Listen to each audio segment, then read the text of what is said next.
back of my head and I'm dead. I got the devil inside me and everything there ain't seen is red. Vision's blurry, I'm in a hurry, my skin is starting to shed quick. Call up a doctor, swallow some pills, maybe I'll wake up in bed. I'm a disaster, can I move faster? Honey, I'm over the edge. No point in stopping me, I'm let you property, gotta take care of that ledge. My friends are dead, I'm losing my head, I gotta get off of these meds. I am unstable, willing and able, give you this body to pledge. Oh my God, you are the devil.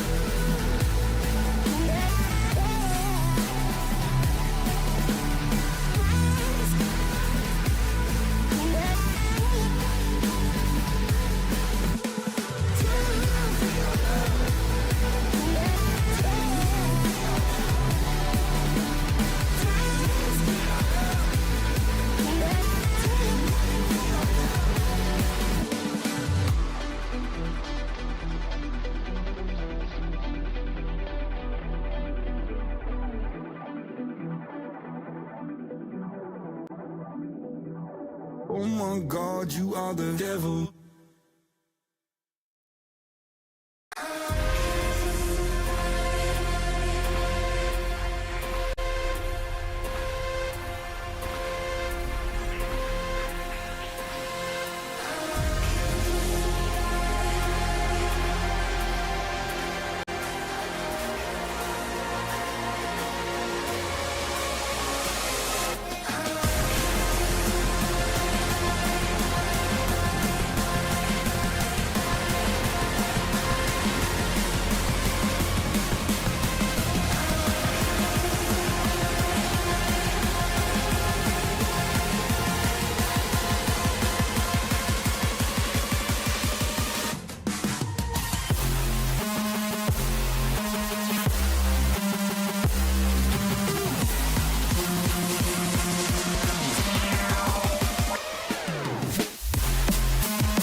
I could be the one you talk to when you're feeling down. I could be the one you run to when the moon hits the ground. I can say what I'm feeling, but the words just don't come out. If you ever feel lonely, girl, just know I'll come around. I've traveled so far just to get to where you are. And I know that you're broken, but that makes you who you are. So pick up the pieces and show me you mean it tonight. I know what you're feeling, I see that look in your eyes. So pick up the pieces and show me you mean it tonight. 'Cause what I've been dreaming is giving you my paradise.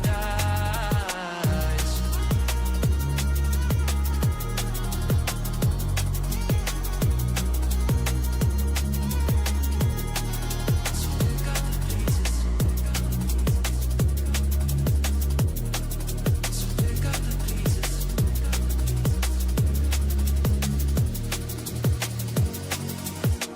Baby, I'ma be there through the rough parts of it all. Holding your hand, fighting for the things that we want. Be the rock you lean on with you by my side. Baby, when we fall, together we'll rise. 'Cause I've traveled so far just to get to where you are. And I know that you're broken, but that makes you who you are. So pick up the pieces and show me you mean it tonight. I know what you're feeling, I see that look in your eyes. So pick up the pieces and show me you mean it tonight. 'Cause what I've been dreaming is giving you my paradise.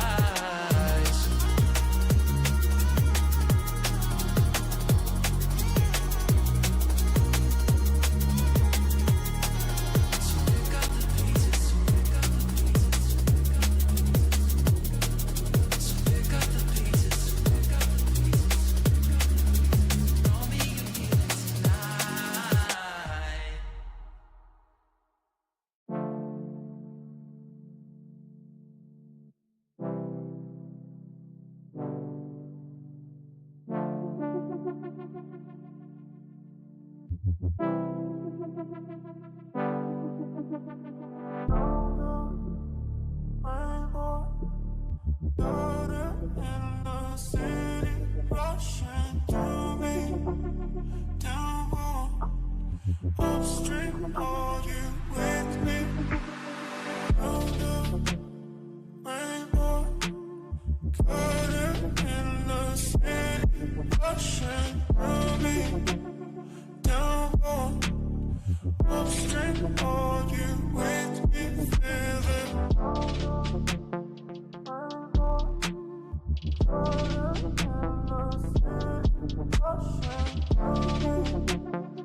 in the city, rushing through me. Down home, upstream, all you make me feel the countdown. Rainbow, got it in the city, rushing through me. Down home, upstream, are you with me?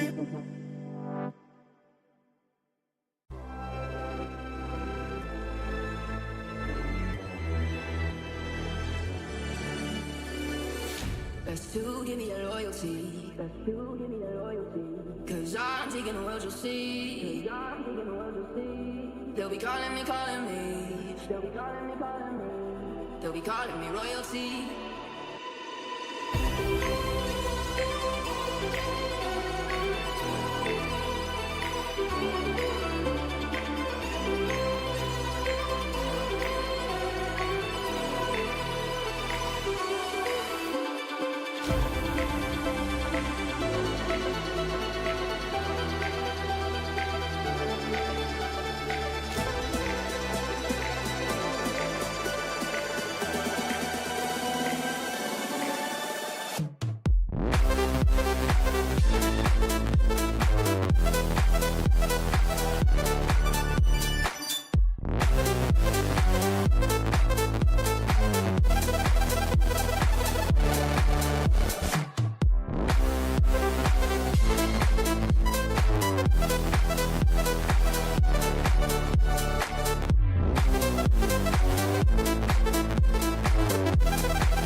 calling me royalty.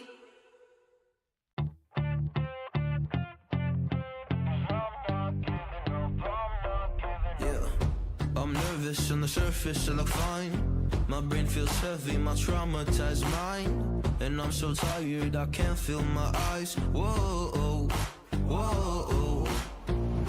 I'm petty, but I know how to lie. I feel feelings that I can't describe. I'm not breathing, but I'm still alive. Whoa, whoa. But I think I'll be alright, 'cause I'm not giving up, I'm not giving up yet. I feel that it's my time, so I'ma give it everything. I'ma give it everything I got. So I'ma give it everything, I'ma give it everything I got. I'ma give it everything, I'ma give it everything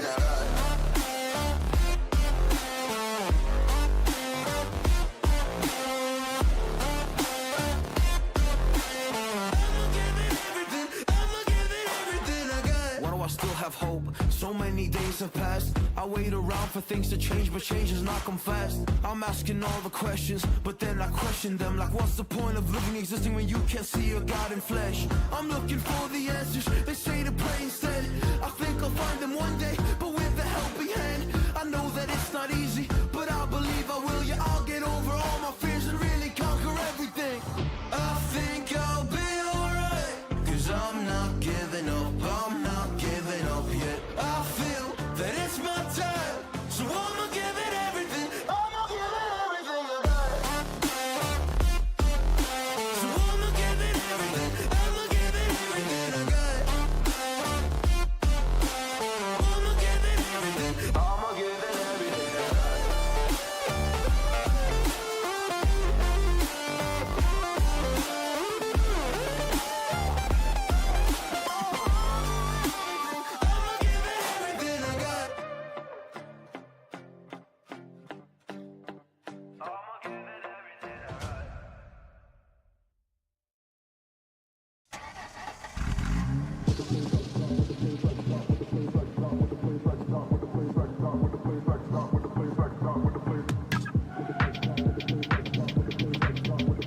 Well, this one is a knocker. Step in on the dance and I does my dance. Everything scatter. Right?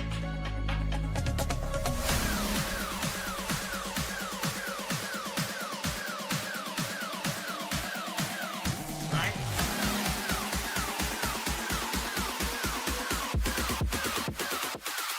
Come cross. Right now, man, active. Start with the game like a bandit. We bring the the flame like a matches. Test me no, without the slackness, active style and pattern, that's a man there. Active, active,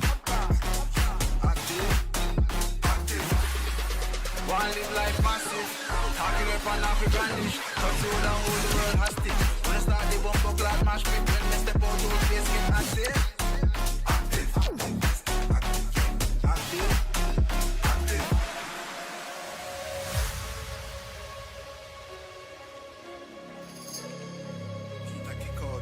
Hey, can you stand now? Clark's on the east side, bad bitch on each side. Big splits, chillin' on the beach side. Run things where you feel like. Cake big, have a carve out the peace line. Freestyle now, millions for each line. Too cool when I need ice in my beverage. Test this bigger, please find the exit.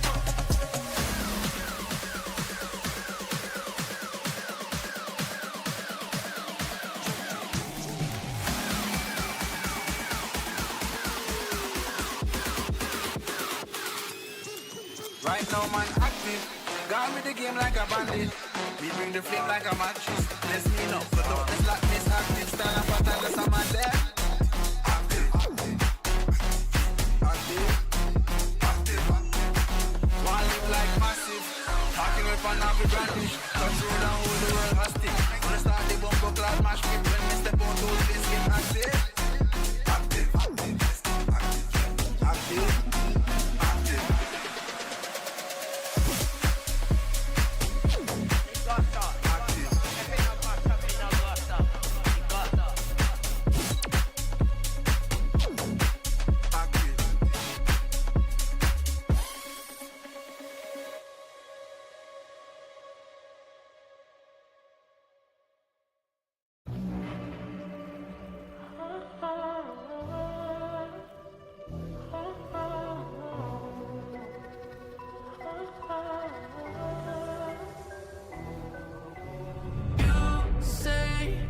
I'm craving hope in this darkness. You say I'm just a joke, just a joke. Shivers my spine so bad. Swimming in the river takes too much. I'm trying to let go of us, but the truth is what's wrong in your waters.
Inside my head, got you on the devil, running through my mind. I can't get on your level. I swear to God I tried. I am not after your spell. Turn around and turn ahead. You cannot be anymore. Oh my God, you are the devil.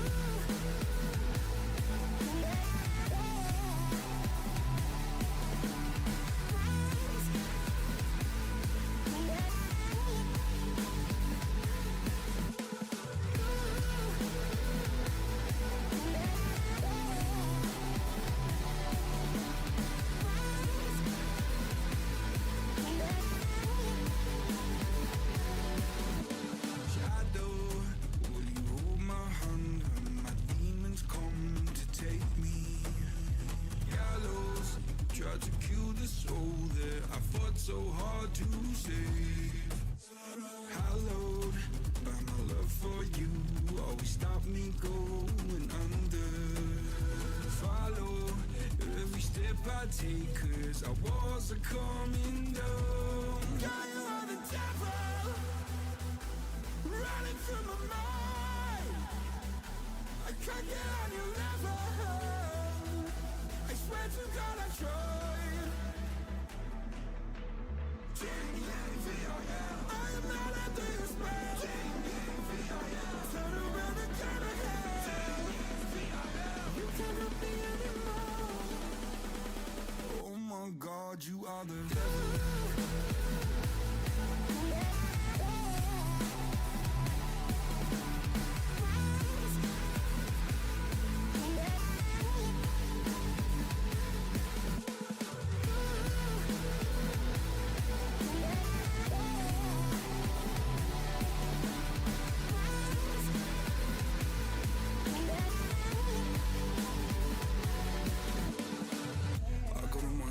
In the back of my head and I'm dead. I got the devil inside me and everything there is seems red. Vision's blurry, I'm in a hurry, my skin is starting to shed quick. Call up the doctor, swallow some pills, maybe I'll wake up in bed. I'm a disaster, can I move faster? Honey, I'm off the edge. No point in stopping me, I'm not your property, gotta take care of my ledge. My friends are dead, I'm losing my head, I gotta get off of these meds. I am unstable, willing and able, give you this body to pledge. Oh my God, you are the devil.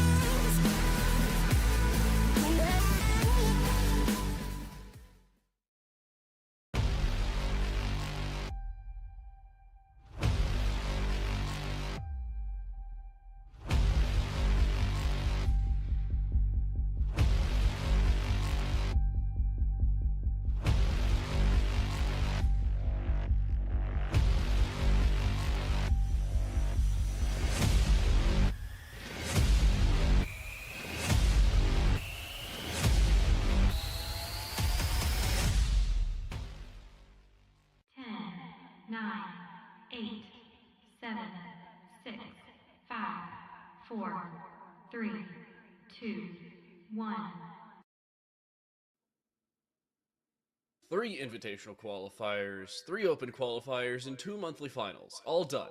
It's our 3rd monthly final time here at the Arena Esports series powered by Etisalat by EN. I'm Time Light. Joining alongside me here is Miwa. For the first time on broadcast, actually, Miwa, we have a monthly final to send a team to the playoffs and another one home at the end of the day.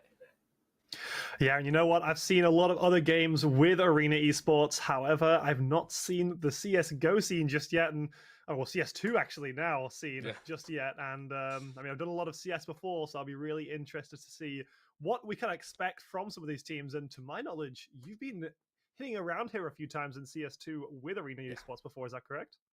Yeah, I've been on, I think, all but about 2 broadcasts, and one of them was because I was working a LAN, the other one was because I was just there for fun. So a pretty decent couple of broadcasts to not be a part of, but 2 of them that were actually really good. I watched them back and I was kind of upset that those are the 2 I missed. Anyway, monthly finals back on the cards again, and another instance to send a team to the playoffs here in CS2. It's a little different than maybe some of our other games. If you were here for PUBG Mobile back on Tuesday, we don't send multiple teams per qualifier per monthly final to the playoffs or to the grand finals or even to the last chance qualifier. There is no last chance qualifier. Playoffs only has 4 teams, 1 from each monthly final. We already have 2 there. We're sending a 3rd one there today. Yeah, and especially with a lot less teams, because I've done Free Fire here before, and granted, Dota I guess is a little bit more similar, but going from Free Fire where you're sitting with 16 teams down to here where we've only got 2 does make it definitely feel a lot more intense. But I mean, like you say, there's been a lot of other games to show, and can you give us a quick recap on some of the other games that you've been a part of or that you have seen from Arena Esports CS? I'm not gonna lie, I delete all the games that aren't monthly finals, so I only have 2 of them in my notes. But the monthly finals that we've actually sent teams to, we'll take a look at down the line.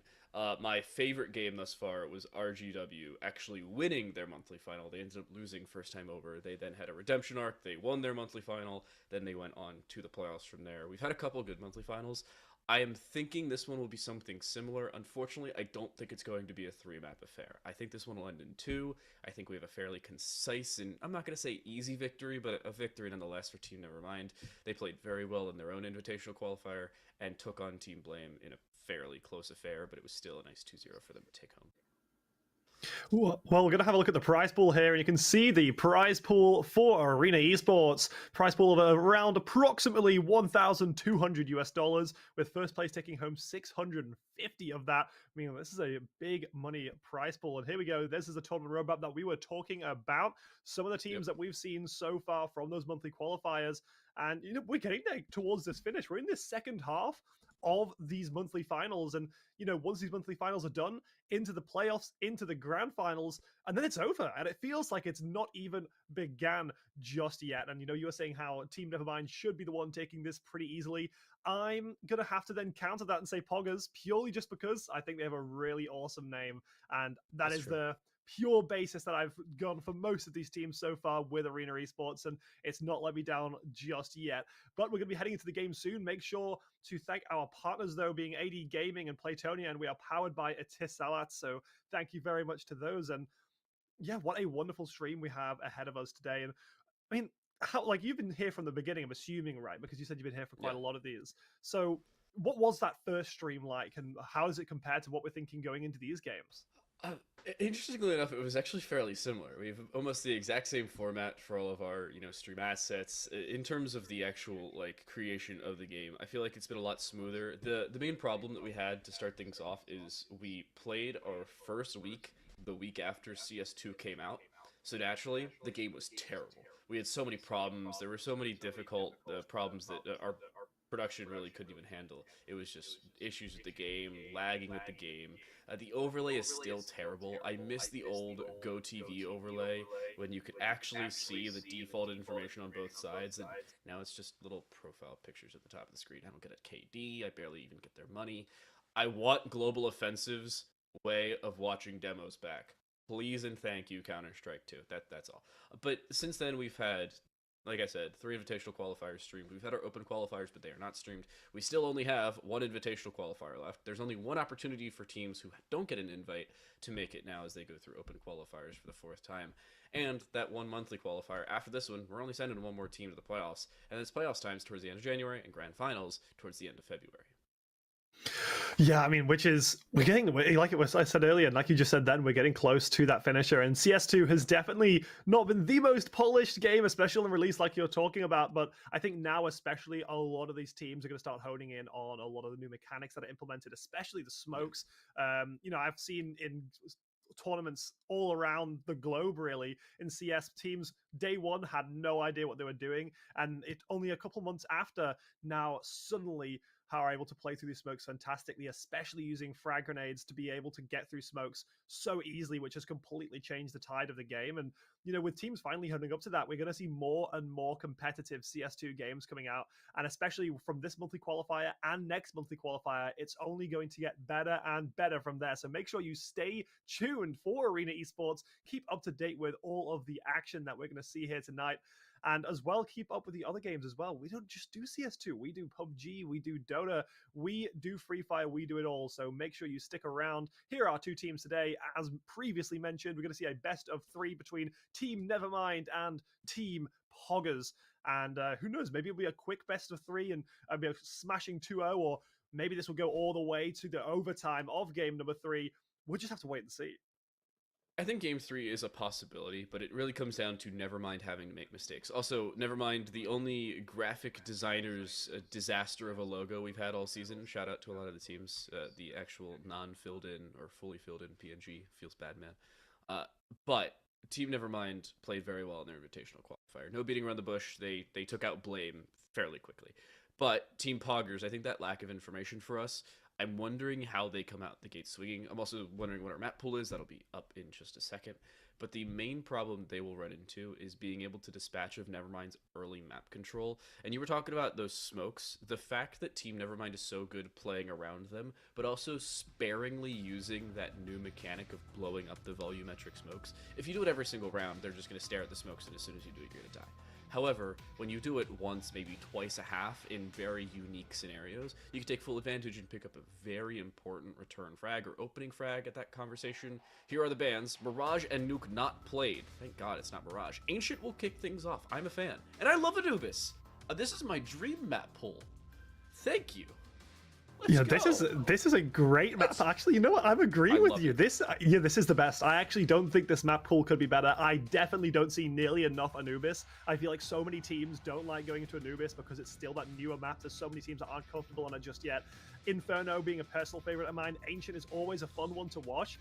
Honestly, I think we got probably, and hopefully if we go to Game 3, the most exciting best of 3 that at least I've seen so far in CS2. And it's what you should mention about Nevermind being good around these smokes, because these are all 3 maps where I can see being able to play around those new smokes, especially being useful with generally quite a lot of entries onto sites. You want to try and use the most out of them. And if you can play around those smokes well enough, I think that you can have serious advantages, especially on that T side, breaking into sites. So I'm really hoping to see some of that kind of play, and well, just to see how these teams compete. Like I said, very, very cool maps that we're going to be seeing today. And I mean, which out of these 3 is the one that you would personally be the most looking forward to? Honestly, maps 1 and 3. Those are the 2 I really want to take a focus on. Anubis I'll bring up later, but Ancient and Inferno were both at least selected for Nevermind to be played back in the previous series they brought on stream. So this is something to keep in mind maybe for later, where they did play Ancient. They were supposed to play Inferno, and they were comfortable doing so. And in their Ancient game, if I'm looking at my score correctly, they ended up winning 13-9 over Blame. So, a fairly decent victory for them, even though they started on the T side again. The other thing that I'm a little concerned about is they are starting on the T side of Anubis, and Anubis is not their map selection. That indicates that they intentionally selected the terrorist side on a map that is not their own, which is kind of scary to me because Anubis is already kind of T-sided. It's kind of broken if you use your utility correctly. And if you know what you want to do on the T side, which teams who usually select the T side do know what they want to do, I don't know how this is going to look for POGGERZ going into map 2, but I'm getting ahead of myself. Ancient's on the cards first, and I'm excited for it. Yeah, but I mean, who knows? There could be a huge overarching plan that we're seeing from Team POGGERZ here, the masterminds behind it all. But like you said, Ancient's going to be that first game. It's going to be that first, I guess, dip into seeing what both of these teams can throw at each other. And especially with this being the map pick from POGGERZ, do you reckon that we're probably going to be seeing any maybe flashy strategies? I don't know how much we see in Arena Esports and Arena Gaming in terms of like this kind of flashy stuff. No, there's not going to be, at least there wasn't anything flashy last time we saw them. The thing they were very good at was early map control, and on Ancient it's kind of difficult. Really the only positions you fully have to worry about are the standard 3, which is, or maybe 4. You have mid, lamps, you have long, and then A tunnels. So those 4 are fairly easy to take advantage of if you get early map control. And a lot of times teams don't even try and take all of A. It is the one site in most of Counter-Strike that teams don't try to play at all aggressive on in the earlier stages of the round.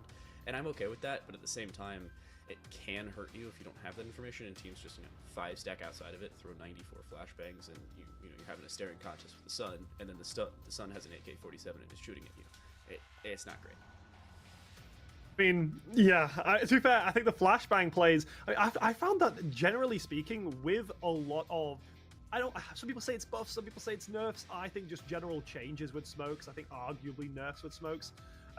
going into CS2 has made flashbang plays a lot more prevalent because, well, those are how you're going to get at least that slightly more guaranteed cover, whereas smokes were the entire name of the game back in CSGO. So it's really interesting to see how these teams can sort of play around them. You know, I remember when Stewie 2K all those years ago, running through a smoke and popping a flash was one of the most unheard of techniques at the time, and he really made it work. But now it's instead popping a nade and running through the smoke, so you can get those, you don't lose that advantage from having to turn around going through it. So especially with flashbangs, maybe we'll see more people take up that old Stewie 2K tech, and maybe even in these games here, we're going to see players try and play around those flashbangs just that little bit more. But it's one of those we're going to have to wait and see, I suppose. And with the less flashy plays, some would call it boring, some would call it safe. I personally would call it competitively fun to watch. I think when you're watching two teams really throw it all themselves into it and really prepare for these rounds and not do anything that's too crazy, there's a certain level of respect that you can almost get for these teams. You think, wow, they've practiced these maps, they know what they're doing, and I really hope we're going to see some of that today. And with Ancient on the cards first, it is a real one half going the way of Nevermind and the half dozen going the way of POGGERZ. I'll remind you, this map specifically was streamed for Team Nevermind. They picked it last time we were on stream. They selected to go here, and they started on the T side last time as well. We'll head into Ancient as our first map of play here, as the pistol is ready to kick underway. But this is a concern for Nevermind. Yes, they've won it. Yes, they've played it. Yes, they've been on stream.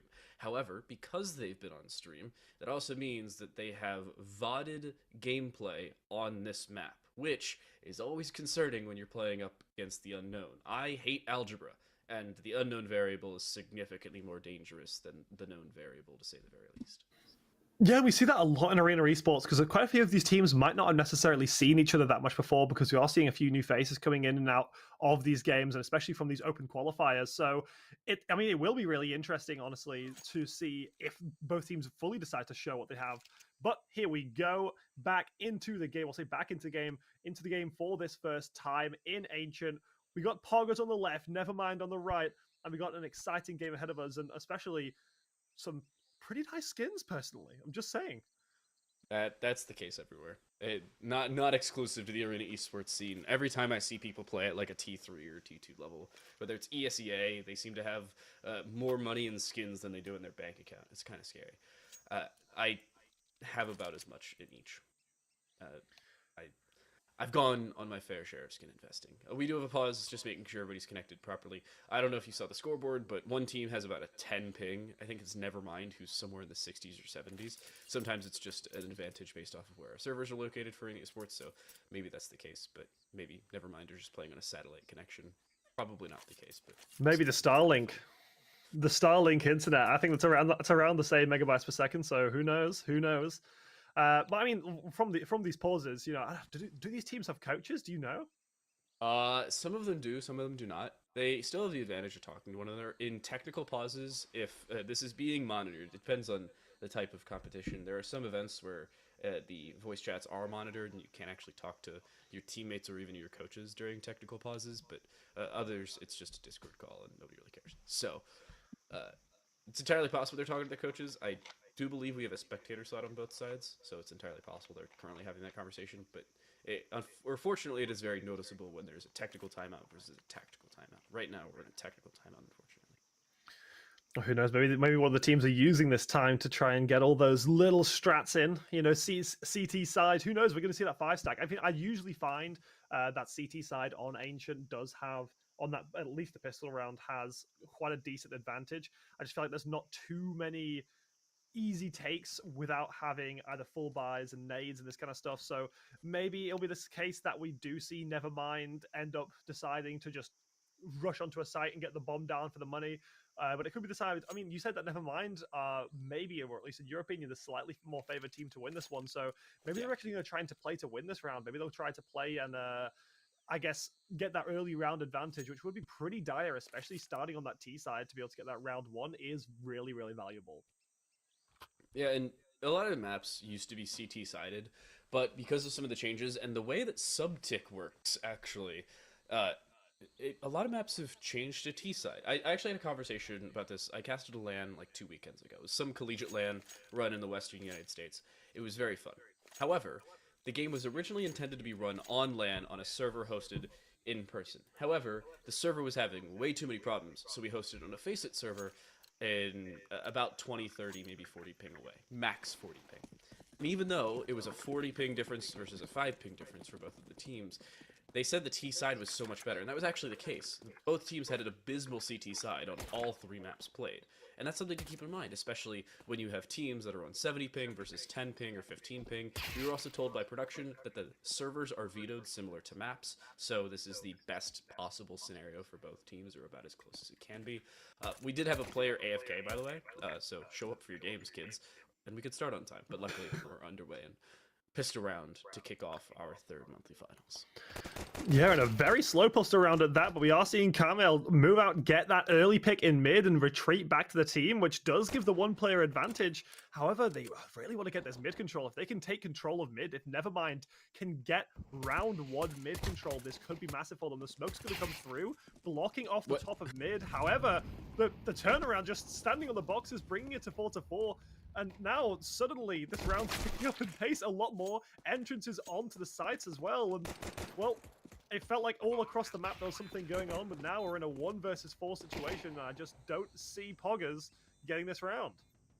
Nah, Nidal with 3 kills already in day is left alone. They're being flanked through red. They seem to be aware of the possibility. I don't think they're going to clear the corner. They jump and still end up winning the fight. It becomes a 2v1. This is not unreasonable. The issue is they do not currently have a kit. There could be one on the floor, but they'd have to go retrieve it and find a couple kills to try and lock in that defuse. This one seems less than likely. Flank behind. Nidal will find 4 kills. And never mind that pistol round victory here on the T side. Yeah, and you know, that's what I was talking about before, and getting that T-side around 1 is going to be quite big. And a nice little 4K from Nidal there, really, to just open them up straight onto the scoreboard. Who knows, maybe we'll try and see a big 30 bomb come out of this game, but it's one of those which you have to wait and see to see what comes out of that. But where do you think that really fell apart for Nevermind there? Because it felt like that mid pick wasn't the only mistake they made. The fact that they gave up B-Long, or they played exclusively for B-Long and gave up the tunnels, that was the main problem for them. And as soon as they gave up the site, Nidal just walked in, found 2 kills. It was about as clean as you like. And they did find the kill into No Love, who was playing on that long box, but it was only because they had a piece of utility in hand, which is not supposed to happen, to say the very least. Luckily, it doesn't come back to bite them. They're okay at the end of the day. All is fine. However, problems starting to develop as they're exclusively down to pistols, and problems are starting to develop. I don't know what they're trying here. More aggressive B tunnel? I mean, at least they've understood where they went wrong last round. The problem is you're about 3 minutes too late. I mean, a little bit too little too late, and now we're seeing a slightly more aggressive push from Vessel there. Is going to get that pop onto mid, opens up. They're not even ready for it. Nevermind getting mowed down, brought down to 2 players off that. Nevermind make that 1 with the Deagle coming in through from day 0. And now it's all left to Simple, but Simple does get that first kill. I mean, who knows, maybe this is actually just the real Simple in disguise. He's going to try and close out the round here, gets the bomb down, has the money in hand. AK is now starting to push onto the site though, and Simple just caught off the back there as they're able to clutch up the round and win that second round off the force by being very valuable for POGGERZ there, even with the scoreline giving them that slight advantage. I mean, arguably enough, winning that second round better than winning just the pistol and then walking away with the second round victory as well. Because Nevermind, you can see their money on the bottom side of your scoreboard. There's not a whole lot of it. This will be a round where they probably invest into lower pistols, not great economy or utility. You probably won't see even armor on most of those players, and understandably so. So this is POGGERZ almost certainly locking in the second round. And this is not something that is uncommon to Nevermind. Back when they played against Blade, they won the pistol on the T side, they lost conversion, and then they ended up winning what would then be the bonus in terms of everybody's technical favorite way of round progression in the first half. It doesn't seem like that'll be the case here, though. It's much better weaponry for POGGERZ. It's not included. Yeah, I mean, and like, we are seeing the first fight of the round. Vessa does get that kill. Just going to try and spray a little bit through the smoke. However, nothing's going to come through for that. We do see a max 10 throw across the board, and now Nevermind just seems to be falling apart by the seam. POGGERZ 5 versus 2 right now, as Nevermind on their sort of pistol buy here, trying to just get something out of it. Maybe try and go for a few kills and secure a couple weapons for a save, but it doesn't look like it's going to come through. And now the 3K coming in big. Oh, there we go, the 4K KD69 coming through with yet the second 4K, and we're only 3 rounds in. This is not something that's uncommon to Arena Esports, where individuals will step up in a big way. I'll say it like I've said it about every single time. It is extremely nice to see individual players step up. However, it is not good for teams to rely on those individual players to perform. It's nice to fall back on if you really need it in a clutch scenario, but you cannot rely on them every single round because, let's be honest, they're not going to clutch every single round. It's just not going to happen at the end of the day, and teams sometimes rely too much on that. That could bite them later on. Yeah, I mean, I think team play, especially when you start to look to more of these force buy rounds, it becomes a lot harder to have an individual player really show up as much as we've seen so far. So who knows? Maybe that'll be the downtrodden of either of these teams here if they do rely, like you're saying. But this aggressive push from POGGERZ to take control of mid seems to almost have gone unnoticed. But they're going to get that push through, swinging around the corner, and they're actually going to lose that trade entirely. And now Nevermind, the first time an advantage in the last few rounds, trying to maybe claw up that 2-2 and keep the scoreline as even as possible. A push gone wrong, and a second push gone wrong as well. Seems POGGERZ have gotten way too overconfident, as now they're only down to one person in this 1v4 situation. I don't even know if you go for this, honestly. Go find one of your dead teammates, pick up a better weapon. This is not great for POGGERZ. Benefit is they didn't have to buy all that much to win the previous round, and you actually retrieved a Galil. That's all you'll do. You'll then drop it directly after, and we're tied up once more. Nevermind, a very clean round, only losing a couple players at the end of the day, only losing a couple rifles as well. Their economy will be more than happy, and POGGERZ will still be able to invest here because they did not have to purchase up in the last couple. However, again, it'll be, we'll say, not the greatest for a couple of their teammates, and more importantly, at the end of the day, it's our first real gun round, as both teams have rifles across the board. Yeah, and I think we're finally into that. I guess some people call it quote-unquote proper CS, when both teams are full time. We're going to see another break down as well, just to try and shut down that mid for as long as possible. However, they're going to run out of nades eventually. Flashes keep flying over. Frags are there to try and slow them down, but is it going to be enough? I think the best are trying to spray through the walls here. It seems like POGGERZ, honestly, are in a situation where they're just trying to look for anything, because so far these first kills have been vital for them to win rounds. You know, an old high school football coach once said they're like a woodpecker and a petrified forest, just hunting for opportunities. And it seems like they're going to find a couple over towards this B side, but Nevermind have played very passive in the earlier stages of these rounds. A lot of the times what you'll see is them rotate through T-spawn multiple times over. They are not even taking full mid control for those quicker rotations, and that slower nature can come back to bite them as time progresses. However, it also removes a heck of a lot of information for POGGERZ. They're continuing to have to guess. They're leaving it up to what is a guesstimate at this point, and more importantly, they have no information. They didn't see anybody mid. They haven't seen anybody B in maybe 20 seconds. As soon as they find that single kill, this should be the absolute onslaught of A, that flash through the smoke we were talking about earlier, and a flashbang straight into day as they swing around. It's actually KD to find the opening. Yeah, and a double 2v2 trade for each side, but Simple does get taken down to give the advantage. Running out of ammo, Camel does get that kill to day 0, the MVP, the all-star, but it's not enough. Dot coming through to get that kill, close out the round in the 1v1 clutch, and getting his first kill on the board as well at the same time, keeping this game very close with neither team going above that 2-game win streak just yet, 3-2, and maybe a closer game that you would have necessarily expected. Granted, this is the map choice of POGGERZ. Is that correct? Nope. No, never mind. Like there we go. Almost got there in the end. So it might be a little bit more, I guess, dangerous for Nevermind to be losing rounds this early. However, they are getting that mid prio just for KD69 to lock it down. This has been a player that has been huge so far.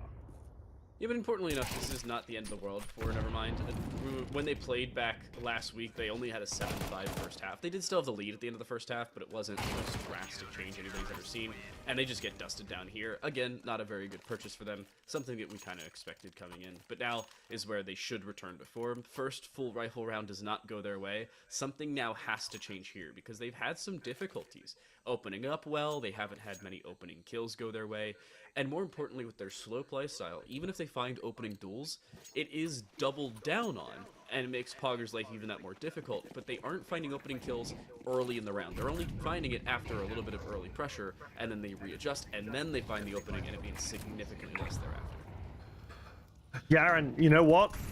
I think, who knows, maybe it could be the case. I've still not seen enough from either of these two teams yet to really give my, I guess, verdict. But what I can say is that POGGERZ tend to use so much of their utility very, very early on in the round. And honestly, we've seen Nevermind in that really close rifle round.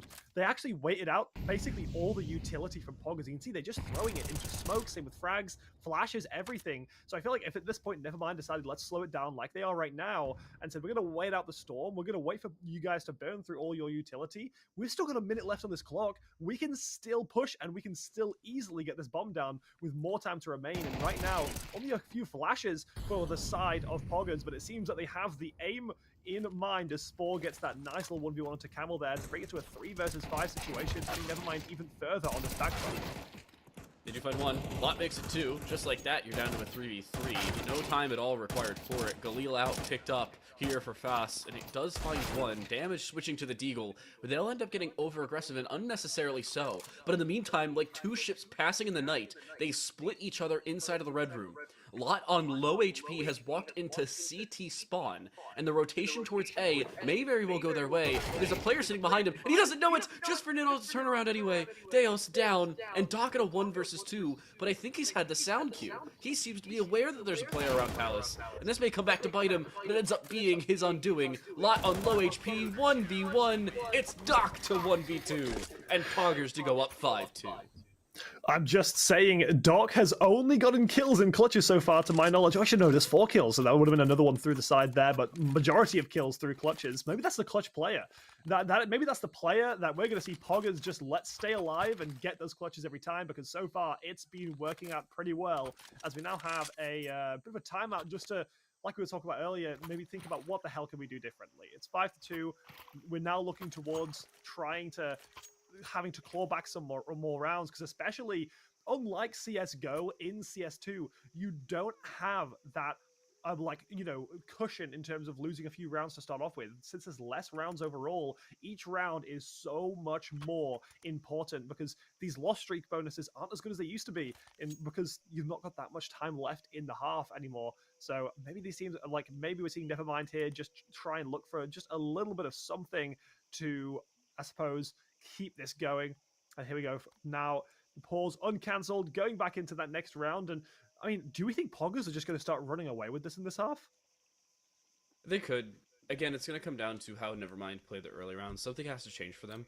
In that previous round alone, you saw it. They played much more passive, but the problem is they didn't play aggressive later on together. It was very isolated 1v1 gunfights, and yeah, they brought it back to a 3v3 and then a 2v2.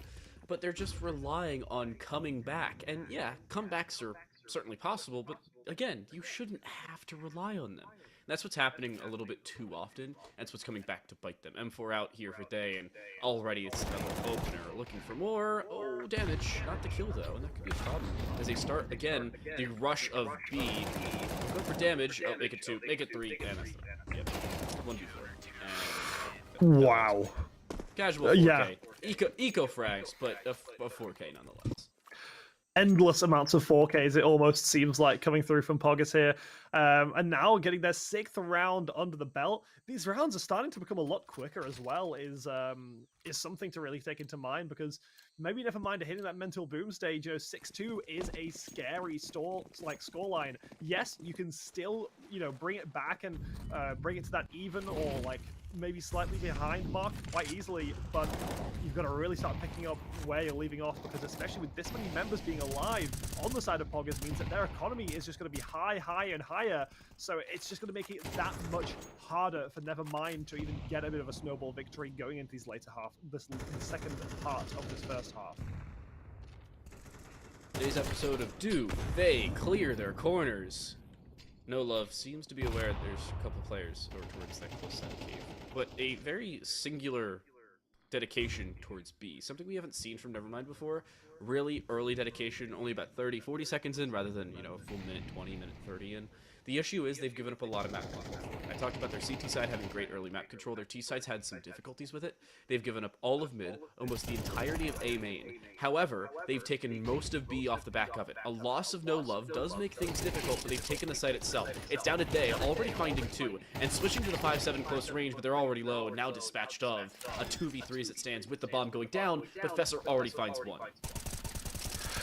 Yeah, now we're left in this 2v2 situation. I think overall, POGGERZ has the idea of what's going on here. Camel not going to be enough, and now it's left down to the lone simple to try and make it work. But POGGERZ are all over the board here, bringing it to 7th round now. Very scary territory. Is honestly, I feel like they're very good on these retakes because we've not seen them even squelter in a retake just yet. Yeah, the issue there, I was talking about the lack of map control and giving up all of A, all of mid, everything, and, well, the kitchen sink, it seemed.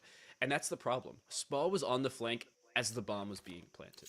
And when that's the case, not only is it so difficult to hold down the bomb site, but it's difficult to throw off the retakers, because they're already focused on where this attack is coming from, and it seems like the defense was fully aware of where Nevermind had already occupied.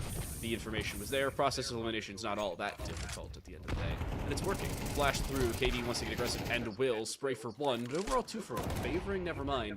Good start, and then Nidhall loses another fight. So it's a 2v3, or 3v3.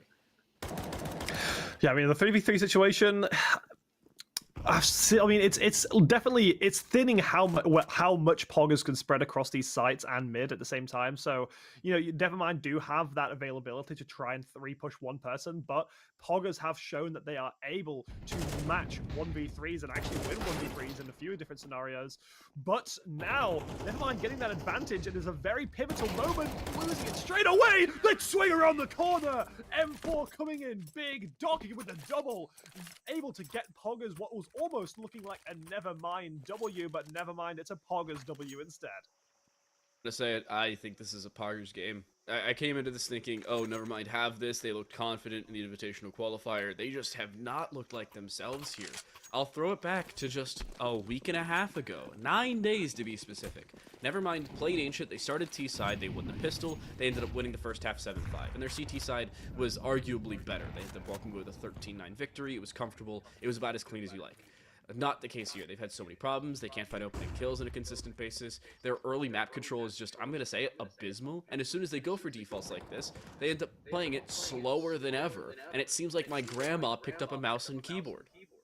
Why?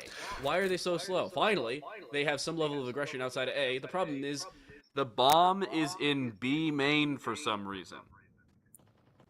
Yeah, I mean, it just feels like they're completely faltering across the board, and I mean, the double peak does look promising though. That was a very clean by the books double peak to be able to get day 0 there. So maybe they could try and do something with it, but it feels like every time they get someone, they lose someone. They just lost the bomb in T-spawn because they didn't play for mid at all the entire round. Because of all the mid control held by POGGERZ, they were able to flank into T mid and T main, and it ends up giving them bomb control. Now it's a 3v4, and Nevermind have full bomb site control on both sites, and yet they have the disadvantage here because nobody's ever had to play the game of, oh yeah, how do we retake T-spawn? Swing from behind, Doc ends up finding 1 from the catwalk, a follow-up from behind as Fessor finds 1 of their own, and just like that, the round's over. Nevermind had everything going their way, and yet they split 3 and 2, they walk into A and don't think, hey, let's rotate the bomb earlier than we have full bomb site control, and their flanks are already coming through. That's abysmal from Nevermind. Yeah, that just feels like a bit of a poor play. Honestly, over a few of their plays, and they just, maybe this isn't the board for them. Like, it's not working out. And, you know, especially this being their map pick, you got to think, what is Anubis going to be like? If this is how POGGERZ are on something that's not their choice, what are they going to be like on the other one? But at the end of the day, we've still got quite a lot of CS left to go, and we've seen teams lose their map choice first round and then come back from it. And you know, they have some promising plays, like they get onto sites like that sometimes, they're able to get openers, but they just can't follow through with it. Now, in a very familiar 3v3 situation with very similar players as well within this 3v3, maybe Nevermind can try and swing it the direction and claw back just a little bit in this half, and it looks like Simple's going to be the person to do it, already with 1 kill under his belt, making it 2. Now maybe could get another 4K in this first half. There is the potential for it. One, though, opens up onto 1. Simple now being taken down, bringing it to a 1 versus 2 situation.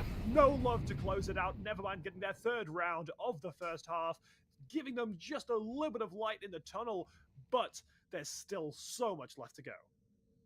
Finally, we see 2 separate directions of attack from Nevermind, and it takes the entirety of the first half to do it. And magically, as soon as they, I don't know, go a different direction at the same time, with the same final conclusion in mind, they, I don't know, win the round. Wow, surprising notion there. That was a challenging half to watch if I'm a Nevermind fan.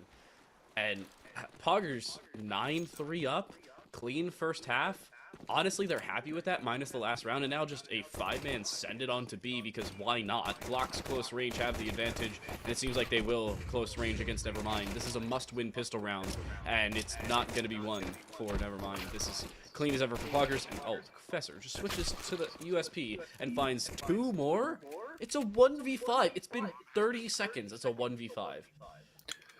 Yeah, I mean, I don't know. Fessa just went absolutely crazy there. And, you know, we're seeing K0. Ooh, also KD, sorry. KD gets that blood at the end there. Like, absolutely flawless round from POGGERZ.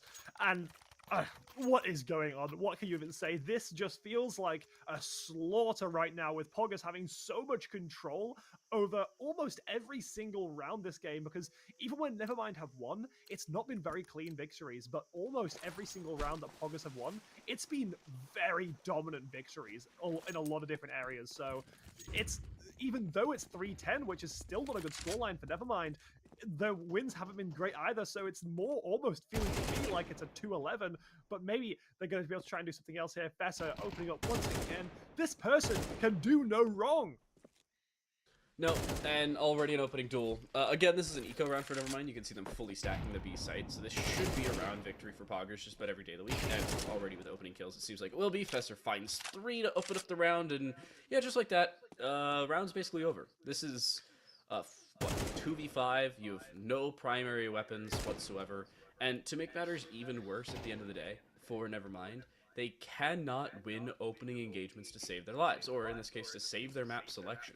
Fesser has a clean as ever start. Their AK-47 Case Harden looks even cooler. And arguably, they may be able to ace here. Already finding 4. There's a flank coming through B main, but I feel like in about 4 seconds they're actually going to check for it because they are just that smart. And No Love is going for a Zico, or a Zeus Eco, where exclusively you buy a Zeus and nothing else. And 2 players have just been seen. They're just keeping the Zeus in the B cubby, and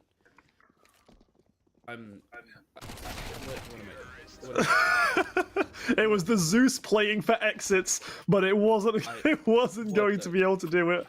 It's. Brief reminder, I think this is a desperation play. You don't get money for killing somebody with a Zeus.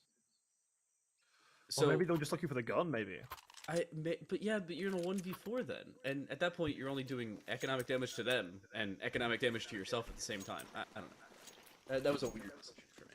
Listen, they're just trying to do damage. They don't care who it's to, whether it's themselves or the enemy. They're just trying to get at least something. It is a bit of a desperation play. I feel like they're just trying to look for something to get them back into this because, well, it looks like POGGERZ are just wiping the floor with them, and that's because POGGERZ are wiping the floor with Nevermind and pulling through in such a also monumental good plays.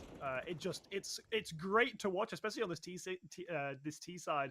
POGGERZ, it's almost like you're watching pros versus silvers in some of these rounds with just how well some of the players have been playing. But now in a 1v4 situation again, I think Nevermind now finding themselves in quite a few of these 1v4s in the second half. Yeah, it's that one's going to be looking all good for them as well. Swing through, KD has picked up an M4 and is going to win a round with it. Nevermind basically fully invest everything they could into that third round of the half, and they don't have a whole lot of money to write home about. It's now going to be FAMAS's, maybe MP9s again, kits if they're lucky, and utility if they're fortunate. And they need to win 9 straight rounds on a map that is their selection that they've just not looked like themselves on.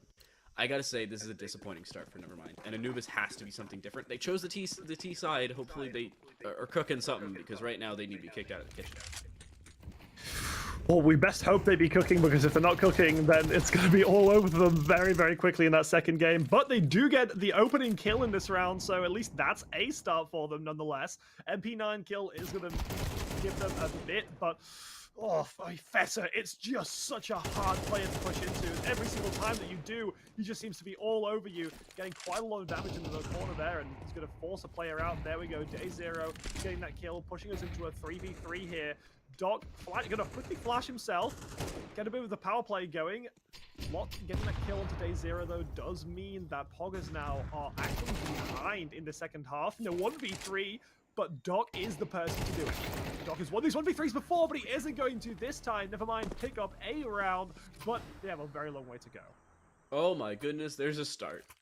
We have picked up one round on the CT side, and POGGERZ finally dispatched of in the early stages of the round. Nevermind picking up the opening kill, I think, is the most impactful part of that. It snowballs, it ends up going their way. However, there's still 8 rounds to pick up, and still weapons to retrieve. POGGERZ don't have the cleanest of starts here, so they do have still weapons available, but challenging. A spray through KD, lucky to be alive, and Doc wins 1 make it 2 fights in mid, and is just gonna WQ a spa. I can't believe it worked. Make it a 3 for what? 3 for what? It's a 1v4. It's been 25 seconds here, Miwa. I don't like Counter-Strike anymore. Can I go home? I mean, like, POGGERZ just want to close this one out quickly. POGGERZ have no time. They're like, listen, I gotta get home in 30 minutes. Let's try and make this the quickest best of 3 we've ever seen. But, I mean, there's hope. It's a 1v3, it's a retake. We're gonna have to see some of the best CS we've seen this entire event, but Doc's there to shut it down. Wow. Doc with a very, very big round, pulling up the 3K, I believe. What an impressive first game from POGGERZ there. Just completely decimating Nevermind through that in game 1, and now going to game 2, which is POGGERZ pick. That is terrifying. I'm saying it. I will say it right now. I will say it to the ends of the earth at this point. I think this game's over.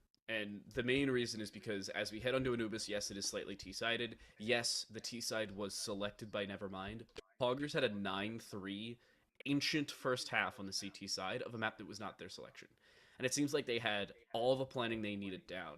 And there weren't many answers picked up for Nevermind. It seemed like they looked at this game and were like, Nevermind, we'll go to Anubis. Hopefully they have something going for them on Anubis, because my confidence in this team went from we are so back and it is another game for them to it is ever so Jover. And yeah, I mean, what can you say? I mean, you just said it before. You said that Team Nevermind might be saying Nevermind, and Team POGGERZ will definitely be saying Team POGGERZ after that first game, because what a stomp it was. But I mean, what are we gonna have to see different? Actually, to be fair, before we delve into this next game, we're just gonna go to a very quick break, and then I'll ask you the question I was just about to ask you. Then we'll be right back. Don't go anywhere.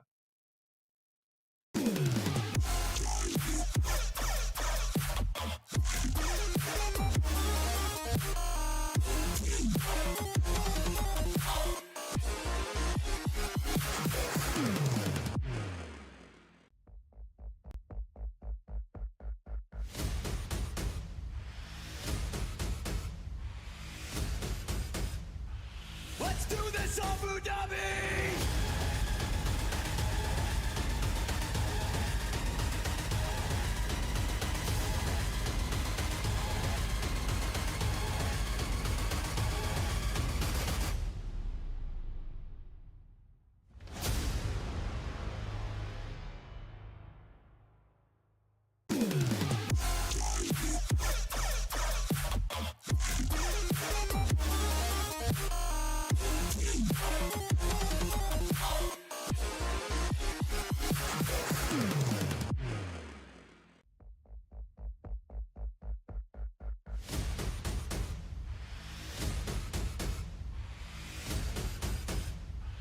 Let's do this, Abu Dhabi!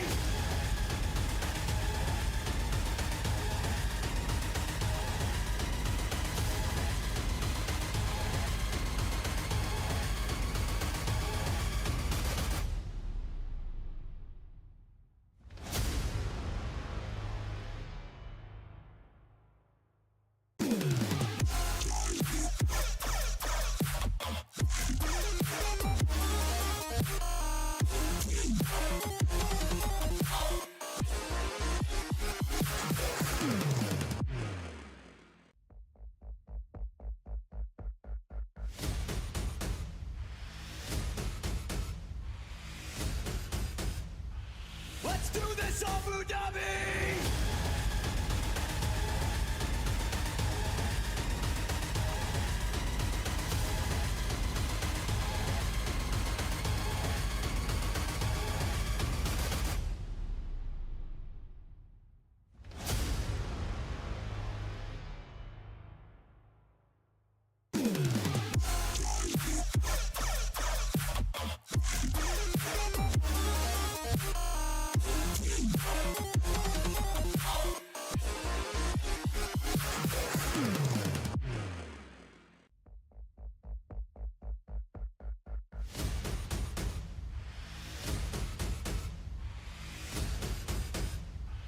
Let's do this, Abu Dhabi!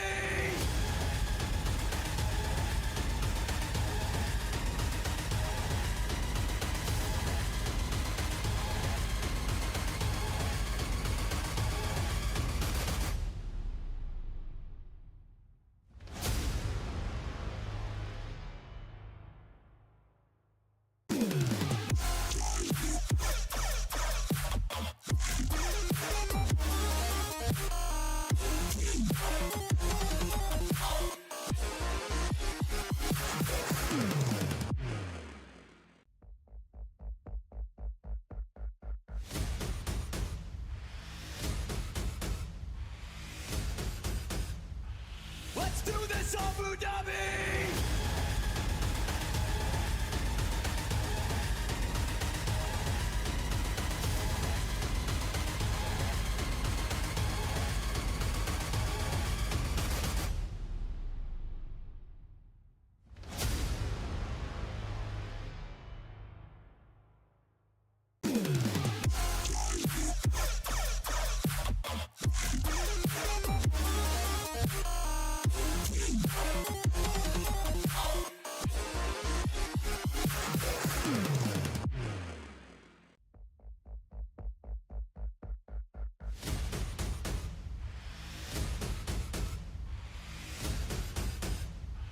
Let's do this, Abu Dhabi!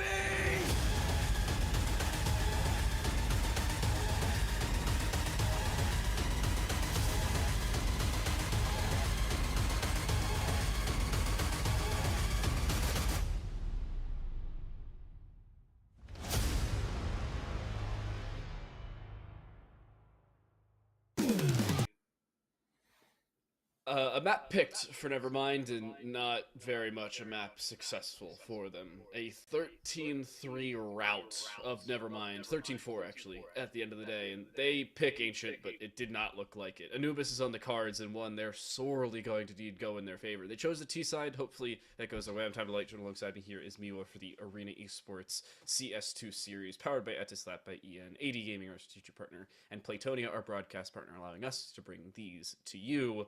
I gotta say, apart from the obvious of opening kills and map control here, Miwa, lots of things have to change for this team of Nevermind if they want to have any shot at even playing Inferno, much less winning the series. Yeah, and we're going to see some of the highlights very shortly, and we're going to see these teams having some of the, I don't know, maybe highlights, but I guess in Nevermind's case, some of the, I guess, anti-highlights from that game where we saw some very rough rounds. I mean, granted, it did just feel like it was all over for Nevermind as soon as POGGERZ were getting that. So I think it was I think at round 6, I was sort of saying to myself, I was like, yeah, this is looking pretty rough. But before we get to those highlights, what were some of the things that you felt could be really done differently for the side of Nevermind going into game number 2 to try and pull this back to a 2-1? At the very top of my list, like I said, is the fact that they have not picked up the opening picks early on in rounds, and that they're playing passive, which I like, but they're not doing so after anything going their way. Usually what you want to have is an opening pick, maybe even 2 going in your favor, and then just slow it the heck down. And that's not the case. Here are highlights from game number 1. I was like, wait, we're going into the game? Oh no, this is Ancient. This is our last game. And never mind, they needed something better early. This is something you won't see on the highlights because it's really just kills mostly, but every single round on the T side, they would open up, they would throw a little bit of utility, or even just sit on one side of the map, and then just not pressure anywhere else, and then wait 20 seconds, rotate back over, and send it onto a site like, oh yeah, nobody's gonna be here. There's no way. And then they were almost every time. I mean, we see an abundance of 3Ks and 4Ks from this round as well. Dog picking up quite a few multi-kills as well in a few of these rounds. And I think across the board, usually in CS, like you were saying, and especially maybe even Arena Esports, you said you find it more often, but individuals playing really, really well in comparison to the team playing overall fantastically. But I felt this time around, it was actually very well spread across the team. I felt like POGGERZ genuinely had a great mix of players, and no player really didn't do their team proud, because I think even at the end there, I actually think that the bottom fragger for POGGERZ was doing more kills than the top fragger for Nevermind, which just really goes to show the level of outclass POGGERZ were in that first game. But Nevermind still could bring this back, because we have seen teams lose that first game horribly and then pull it back, because it usually just takes them a game to come online or so. Who knows? Maybe that's going to be the case with Nevermind, but they really need to do something drastic, because last game was diabolical. Yeah, the only problem for Nevermind, unfortunately, coming into things is we'll take a look at our scoreboard from game number 1, really take a look at whether that bottom fragger was above the... Almost. Very close. Nidhall was just barely on top of KD, but even then, everybody from POGGERZ went positive.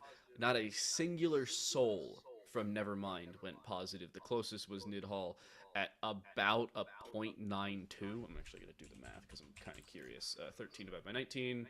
That's, or 15. I can't do math. I can't put in the right numbers. 0.86 KD. Not great. That was the best on the team. Yeah, then you look at Doc, who's almost rocking that 3 KD, very, very, very close, with a pretty powerhousey game. We saw Doc generally staying alive, sticking back. I think across the board, we didn't see Doc looking for all those open frags. A lot of those open frags were going to Fessa, and Fessa was doing a fantastic job at getting those open frags. You can see there's 17 kills, even with those 10 deaths, still sitting on 2 assists nonetheless. I think they definitely have as well more defined roles within POGGERZ. It didn't feel like Nevermind were as organized as POGGERZ were going into that game, even though it was their map. Usually if you have a map pick, you actually find that even if you lose, that you can get some of that, I guess, role power, looking a little bit more refined than the other team might. So you have that going in your advantage. But I mean, it just didn't work out this time. We're going to have to hopefully see that turning around the next time. So I've got some good news and some bad news coming in for Nevermind, and maybe for us as well. The good news is Anubis is the only map that has been played in every single every single monthly qualifier and monthly final to send teams to the playoffs. The bad news is it has also been map 2 in every single monthly finals and the end of every single monthly finals. Anubis has been played as map 2 in both 2-0s. And interestingly enough, both of those 2-0s went to the team that came from open qualifiers. And I think the most interesting part about that is that RGW comes from invitational qualifiers in the first monthly qualifier round. They lose, they then play through open qualifiers just a couple weeks later, and win the monthly qualifier after making it through open. They won invite, lost monthly. Won open, won monthly. And you guessed it, Nevermind is from Invite. There has not been a team to come from the invitational qualifiers to win the monthly finals. Maybe that's the curse, especially as Anubis is on the cards. I don't know. I mean, maybe, like, I don't think you were supposed to read out that part of the script about like the Anubis and the open qualifiers, but no, I think honestly, coming into this, I was honestly having kind of mixed expectations, but I've definitely seen some CSGO, to say the least. And Anubis is not the map pick that I usually see. I usually just look at around that sort of tier 1, tier 2, and Anubis is very often the one banned, left out, teams that want to see it. But if you're saying that we see it quite a lot here, I'm honestly open to see some surprises going into this game number 2. Who knows? Maybe Nevermind do have something up their sleeve. You're saying it was a bit strange to pick that T side. You're saying it's a little bit maybe not the pick that you want to go for if it's not your map pick. But maybe that's the plan. Like I said, evil masterminds Nevermind here, really planning it all out, and it could be it, but honestly, I have my doubts after game 1. And which player do you think from Nevermind has to really be the one to show up going into this game for Nevermind to have a chance? I'm going to say it's probably Nidal. I'm not going to lie. Nidal went 13 and 15 last game. They were a big step-up factor back in our first invitational qualifier this month, and they have to follow up here. I don't think that this team is going to be able to perform without Nidal. Probably 1.5 KD or better is probably the number they're looking for. And again, I said it, they played Anubis the last time we saw them. They looked good on Anubis the last time we saw them. The issue is, again, relying on an individual is not a good thing by any means. And I'm concerned, to say the very least, and I don't know how I feel about this match. I'm thinking 2-0 back the other way. And even then, I'm still concerned. I don't think, Nevermind, I think the round cutoff's probably 5 at this point if Nidal does not become that individual. Well, yeah, we just have to wait and see. We are going to be heading into our second game just now. What an exciting game we have, and this could be a very speedy end for Nevermind unless they're able to pull something out of the pocket and hope that Nidal as well, like you're saying, get that big play. We're seeing Nidal here. Maybe Nidal can get first blood of the game and really turn this around. I said it earlier, I'll say it again. Nevermind did select the T side. This is POGGERZ map selection. Nevermind chose to be on the attack to kick things away, and it seems like the drop off the early bridge and yet still losing opening picks. Fesser finds 2. He'll turn his attention, find 3, turn for 4. What is that from Fesser? POGGERZ make a statement, and it seems like he's a professor. Schooling Nevermind as the pistol goes POGGERZ way. I mean, Fesser has just shown to be one of the best players. I mean, I would like to say, granted, I've not seen the other games in Arena Esports CS so far, because if you were talking about Nevermind being decent, and then seeing POGGERZ come through and Fesser just be this good, this is the kind of plays that we expect from someone this good. And honestly, it is fantastic to see every single time. And especially after a 4K first round like that, where Fesser's able to just clean people up one headshot at a time, Nevermind have to be quaking in their boots, thinking, well, what can we do here? They do get that rush onto the site, but Day Zero's here to try and clean them up. Does turn it into 2. It turns it into 3, and we see Spore from behind able to put up on the side. And there we go, just falling down. Fesser from across mid, getting that assist for KD's at 69. POGGERZ are looking to get this one over and done with ASAP, like we were saying before. And it seems like Nevermind is as well. They're like, hey, let's see how much we can rush on the T side and see how many times we can die in the first 20 seconds of the round. I think this is the quickest 2-0 I've ever seen in terms of round count. But I don't know about map count. Nevermind. This is where they're going to have the rubber meet the road. If they're going to show up here in Anubis, this is the time they're going to do it.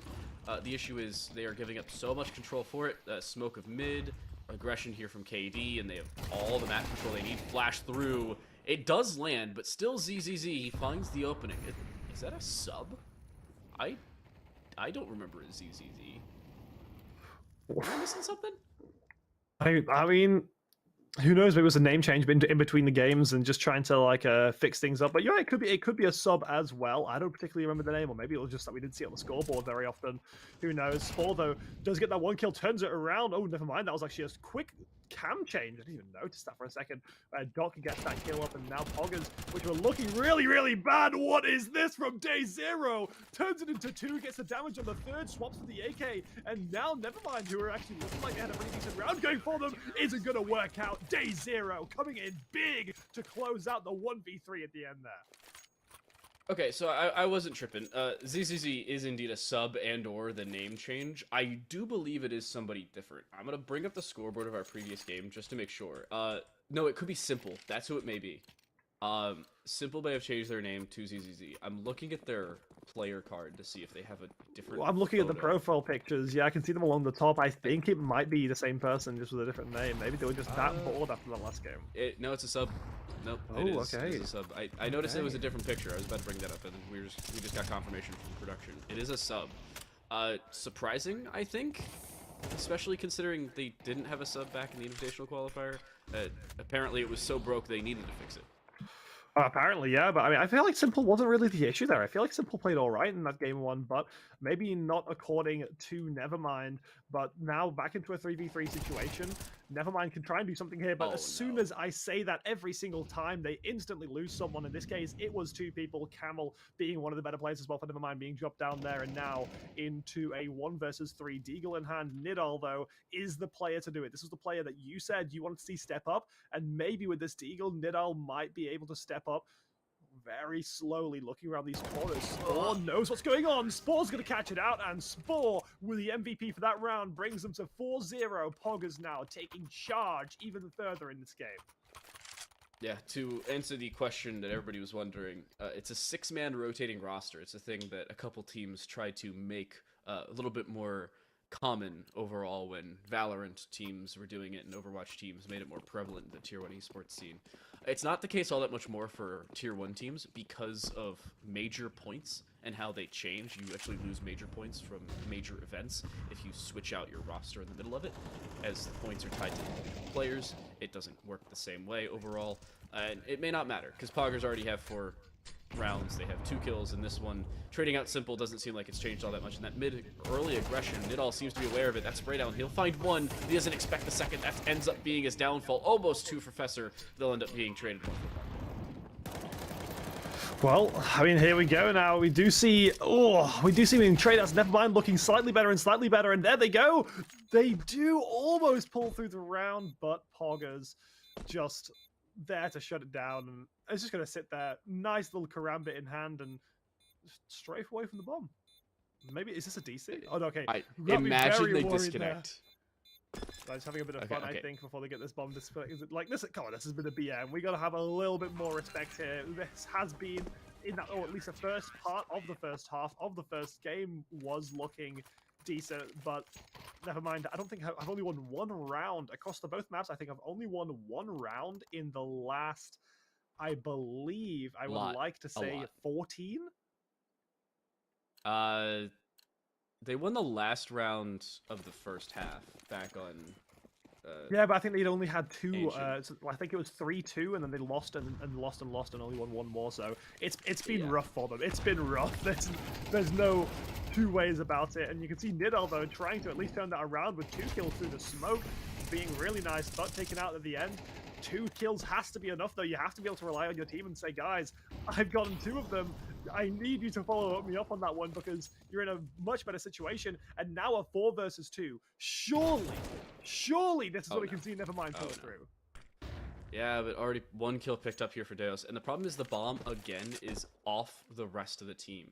This bomb is just now rotating in through T-spawn.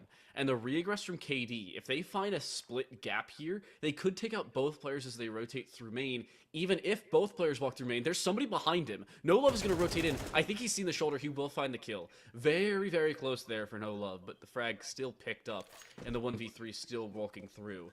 I also just did the numbers. This will be only their 2nd round in the last 20. Ooh. Going back to Ancient. Yeah, I mean, it looks like they will be able to pick this one up, unless they do, with No Love able to close it out, bring them their first round of this game number 2. 5-1 isn't that bad. You can pull it back from this, but it's going to be hard. It's going to be very, very hard. Okay, so we've also just got another update. It is a Nevermind roster that has 6 members on it. However, the 6 is only in case of emergencies, and it is the same profile picture. I was looking at the wrong side. Our production did just get verification. ZZZ is simple, just with a different Steam name. They do actually have a sub, but their name is not ZZZ. Just some clarification. There is no sub, but, I mean, after these opening rounds, maybe there should be, because it's already a 5v2 again. I mean, it's like that AWP play through the mid. Actually, we haven't seen many AWPs in these games so far, so opening up with one now. Fessor there, you can see POGGERZ are just out for blood. They lose 1 round, and they say, we ain't losing any more. They're going to be able to pick up 2 kills to open this up. Well, actually, 3 kills, sorry, to open this up now. Nevermind in a 2 versus 5 situation. There's 0 as well, getting another kill onto Camel. It is a slaughter. Nidal wasn't able to do anything in that 1v5. 6-1 flawless round. All the money in the side of POGGERZ. What can you do now? 1 round was not enough. Sorry, I fell asleep. Did something happen? Oh, wait. Wow, POGGERZ won another round. It's just them. It's continually commanding map control. They have early kills going their way. They have map control going their way. I can't put a single thing, I can't put my finger on a single thing from Nevermind and saying, oh yeah, if they change this one thing about their playstyle or about their game right now, they will have a completely different way of playing. It'll end up going their way, they're going to win the game. No, that's not the case. It's a culmination of many things. I'll say it again, early map controls being one of them. Fesser did just make a sound cue. This could be watched. It is, and yet he still wins the fight. And he'll have help in through mid, and it's a 4v2 in 30 seconds. Rough. And it's just not working out. I mean, the missing of the shot, Nidal almost was able to get something there. Camel does get taken off across the map as well. 7-1 now for us staying alive. The economy just being built more and more for POGGERZ. This is...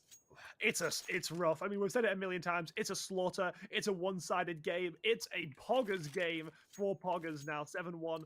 Maybe they could even try and look to end this out with a smaller round count than the previous game, which would be impressive considering how much of a shutdown that game was. And it's going to continue here. Seems like rushes have to be the call here for Nevermind if something wants to go their way. Opening kill does for a few seconds, but it's immediately returned, and re-engagement's still going the direction of POGGERZ. And as soon as they find that opening and it gets traded, they just slow it down. It is a full stop. Everybody's pressed the emergency brake red button and halted where they stand. The extent of a follow-through is through A, and that's it. And it'll be a 1v1 there. And Deus has an op. There's no way they lose this fight, right? Oh, they looked away. Oh, there's a shot. They still... Yep. Okay. Well, I mean, what can you say? Kamal does get that kill. Now, POGGERZ and Nevermind in this 3v3 situation. It's looking slightly better for Nevermind, but you have to be winning pretty hard. And quick reactions. Day 0 turns it into a 3 versus 2 now. Favor of POGGERZ. And Nevermind, I mean, they're cut off from the orb. They're in a 2v2. The turnaround thing has come through and spore onto Camel. It is, I mean, like, we're getting from you now, it is a bit of a funny one. And now we're seeing Nidal in a 1 versus 3 scenario. So one person that can do it, but it's not going to be the person that can do it this time, as Doc is very good in clutch situations on either side, it seems. Yeah, Spall even walking through mid there was like, oh yeah, we've just found 2 kills in mid. I think I heard a sound cue under me. There should be free control on the top of bridge, and there was. And then they walk in, they hear a sprinting bomb carrier, and we're like, oh yeah, let me just sit in this corner really quick. And they do, and they find a kill. And honestly, it's just funny at this point. POGGERZ are up 8-1. I'm gonna bring up, it's like 2 in 26 or 27 rounds at this point. Nidal finds the opening kill, oh my gosh, and then Lot holds W for no reason, and gives up himself and Nidal. It's a 4v3 as soon as they picked up the opening kill. They just give it away for absolutely no reason, and they almost give up another. Spall almost had the opportunity there. And he'll re-aggress through mid because he doesn't care. Yep, and now you can see POGGERZ getting into that 4 versus 2 with a 3K coming out big for Sports. Well, it's going to get shut down. But, I mean, the entire team is good enough that it's going to be a hard one. But now Camel on a 1 versus 2 does get the bomb down full HP. So it's possible, especially with that bomb down, can try and make some plays. But we've seen POGGERZ so good on these retakes. But Camel does get 1, does take 2, and gets the second round for Nevermind in this first half, giving them just a spark of life in this game that's been looking so dominant towards POGGERZ. Finally a saving grace, finally a clutch attempt that goes their way. Nevermind are on the board once more. It is not just a statistical outlier. Their T side is here, albeit it's still down by 6 and could be down by 7 or 8 towards the end of this half. But you gotta say, POGGERZ, they've finally been shut down for a few seconds. I say that as Spall does and takes damage. He'll take significantly more than he does. 2 for 1. The early trades fully favor Nevermind for the first time in years, it seems. And something finally starts to go their way as soon as they over-aggress. Why do you swing that lot? He has no help. There's no reason. Yeah, there's not even much you can really say about this. I mean, Nevermind have, in some cases, been able to get these advantages, but it seems they throw them away straight away. Day 0 does get a kill there across the board. Now 2 versus 2 as Camel is able to avenge onto KD69, but Nidal only on 47 HP. Doc here being one of the most fantastic players, but Nidal's there to shut it down in such a nice spot and bring it to that 1 versus 2.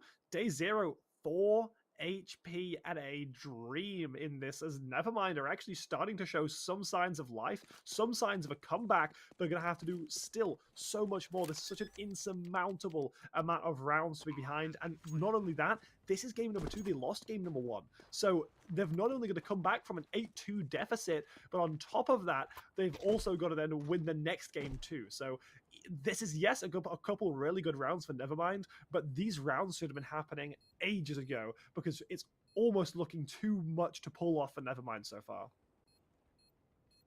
Interestingly enough, this would be the only time that a monthly qualifier has gone to 3 maps, and the only time a monthly qualifier hasn't ended on Anubis. The fact that Anubis has actually been played in all 3 monthly qualifiers, I think, is the surprising part there. Camel should escape here safely. They have enough HP to survive the bomb blast even from this distance. All is okay, and Nevermind will indeed save over those 2 guns.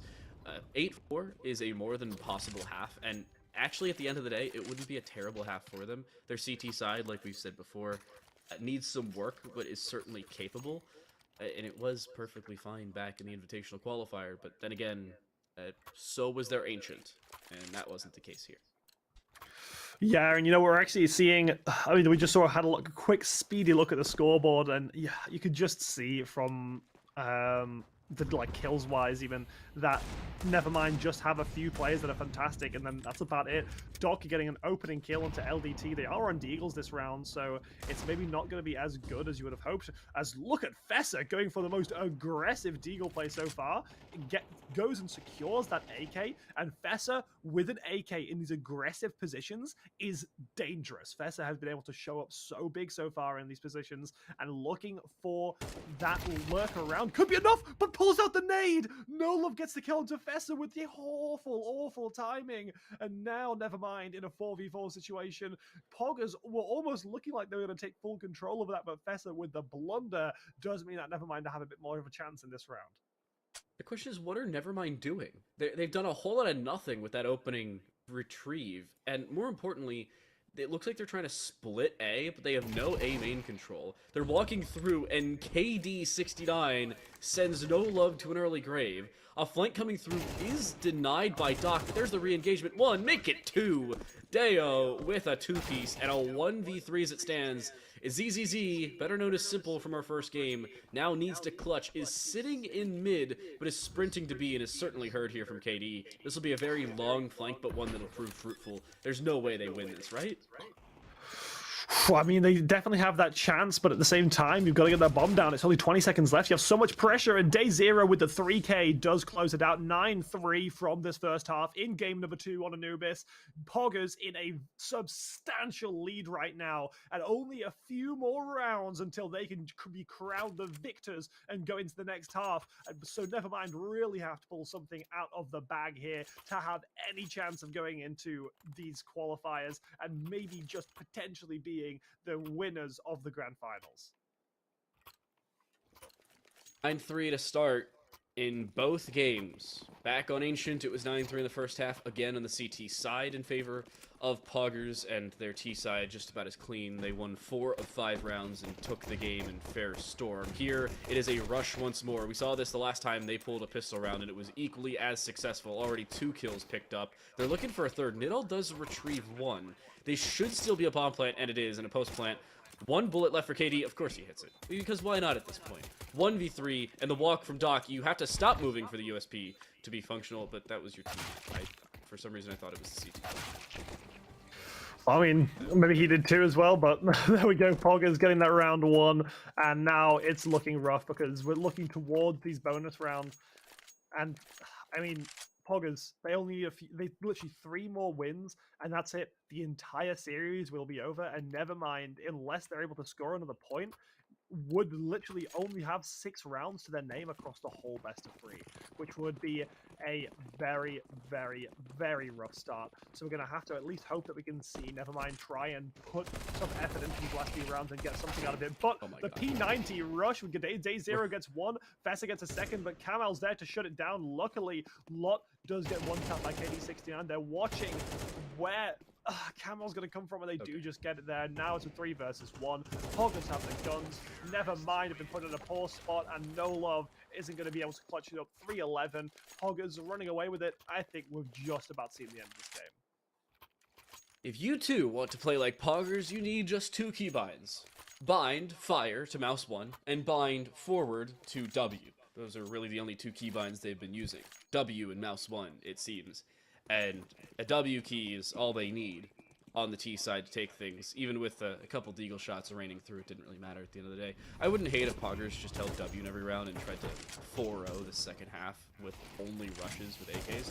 It would honestly just be a hilarious way to close things. Doesn't seem like it's going to be the case here. A little bit more of a slow and standard round, considering Nevermind do have a bye, and yet they still have 2 opening picks. And both of them, well, one of them on a headshot, the other through a smoke, because why not?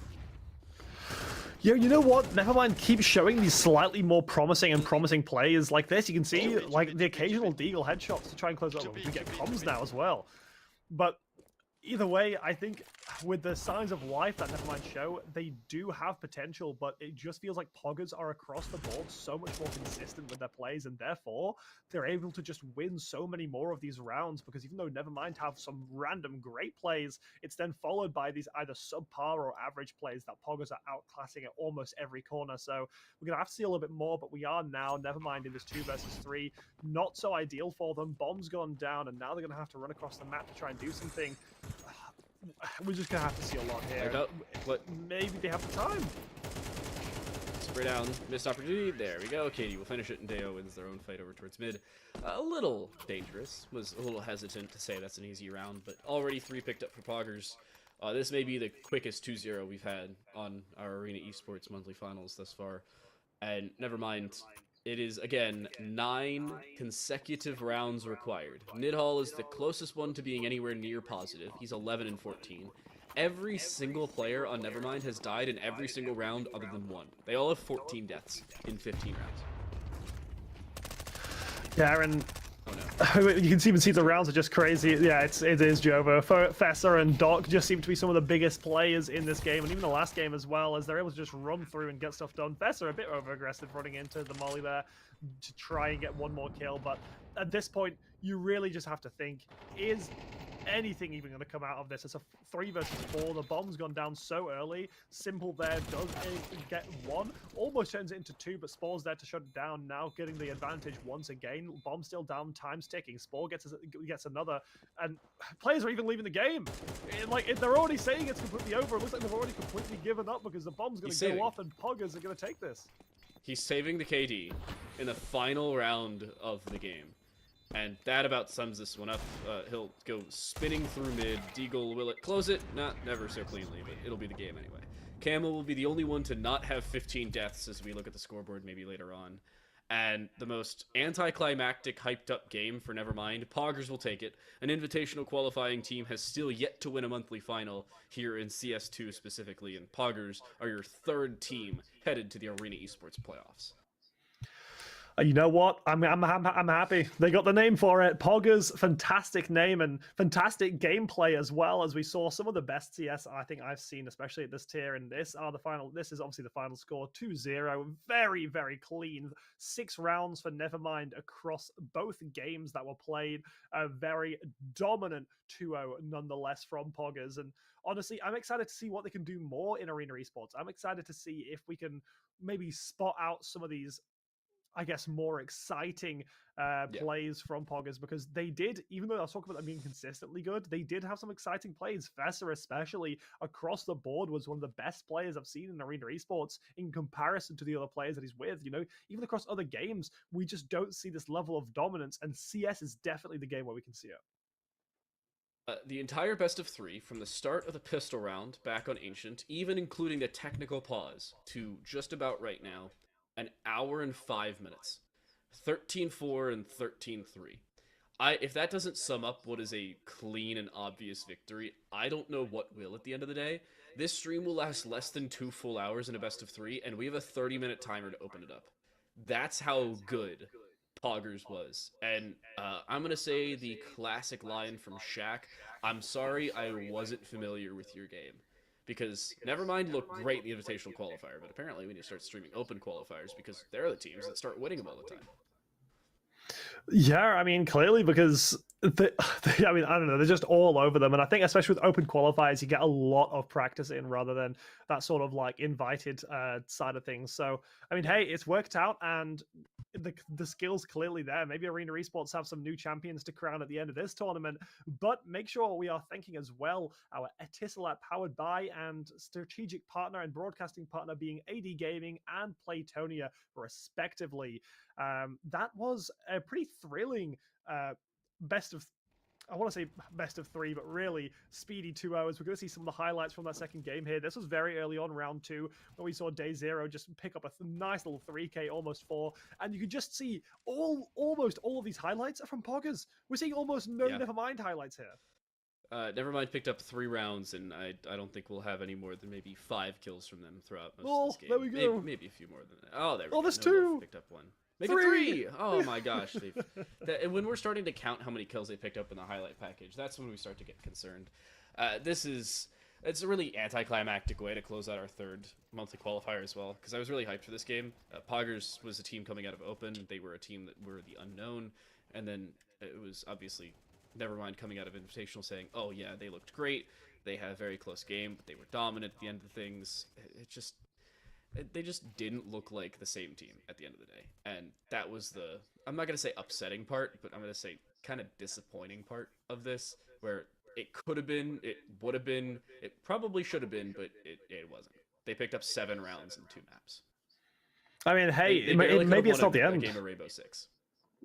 Well, maybe it's not the end. I mean, they still have that open qualifiers for the next round, so maybe we'll see a return. Maybe we'll see them come back and be there for more, because especially if you're saying they're a lot more dominant in their previous games, maybe today was just a bad day. Maybe today wasn't their time, and it could just be the case that we see them come back, but I think it's quite slim, especially with the demoralization that we definitely saw in those games from POGGERZ. I would be terrified to go at it again. All I'm saying is that RGW in our first qualifier won the Invitational qualifier, lost monthly, and then a couple weeks later went through open qualifiers and then won monthly. Maybe you just have to not play an Invitational qualifier. Maybe we see Team Nevermind back here in a couple weeks' time, back in the new year. This is our final Counter-Strike 2 broadcast of 2023, and I'm not going to say a disappointing way of capping it off, but an anticlimactic way for a couple. 11 and 15, 11 and 13 for Camel. It wasn't great across the board. Like I said, Camel the only one that did not die 15 times. But for the entirety of POGGERZ, it was clean in both games. KD is the only player for the team in either map to go negative. And even then, he was 1 kill off.